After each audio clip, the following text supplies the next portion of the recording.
First, open Google AI Studio and sign in with your Google account.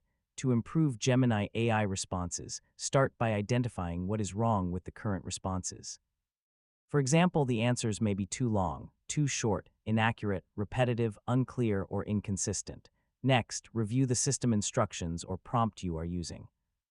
Make the instructions clear and specific. Tell Gemini exactly what role it should perform, what information it should use, what tone it should follow, and what type of output you expect. For example, if you want concise customer support responses, tell Gemini to answer professionally, focus only on the customer's question, and avoid unnecessary explanations. You can also provide examples of high-quality responses. Show Gemini what a good input and output should look like, then test the same instructions with different requests. If the responses contain unsupported information, provide reliable context and instruct Gemini not to guess when the required information is unavailable.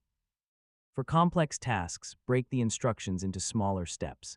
Instead of asking Gemini to perform everything at once, explain the process clearly and define the expected result for each stage.